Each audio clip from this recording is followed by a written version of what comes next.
খুলনায় কৃষি ব্যাংক রূপসাঘাট শাখার ভল্ট ভেঙে প্রায় ১৬ লাখ টাকা লুট করেছে দুর্বৃত্তরা। বৃহস্পতিবার বিকেল থেকে শুক্রবার রাতে যে কোনো সময় ওই এলাকার ৩তলা ভবনের ২য় তলায় ব্যাংকের শাখায় এই ঘটনা ঘটে। তবে এর সাথে জড়িত কাউকে এখনও শনাক্ত বা গ্রেপ্তার করতে পারেনি পুলিশ। ঘটনাটি চুরি বলে দাবি করেছে তারা। ব্যাংকের ম্যানেজার কামরুল ইসলাম জানান, গত রাত ১০টার দিকে তিনি জানতে পারেন ব্যাংকের গেটের তালা কেটে ও ভল্টের তালা ভেঙে টাকা নিয়ে গেছে। ভল্টের ১৬ লাখ টাকার বেশি টাকা ছিল। বর্তমানে ভল্টে ১৪০০ টাকা পেয়েছেন তিনি।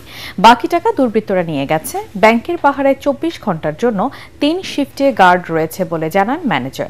রূপসা থানার ওসি জানান, ব্যাংক ও আশপাশের ভিডিও ফুটেজ সংগ্রহ করে চুরির ঘটনাটি খতিয়ে দেখা হচ্ছে। ১৬,০০০ টাকা ছিল, মানে ১৫০০ টাকা আছে, ১৪২০ টাকা আছে, আর নাই, সব নিয়ে গেছে। যেটা আজকে বন্ধের দিন, তো এখানে কেউ ছিল না। তালা ভেঙে তাদের যে কিছু ভল্টে টাকা পয়সা ছিল, এরকম কিছু টাকা চুরি হয়েছে।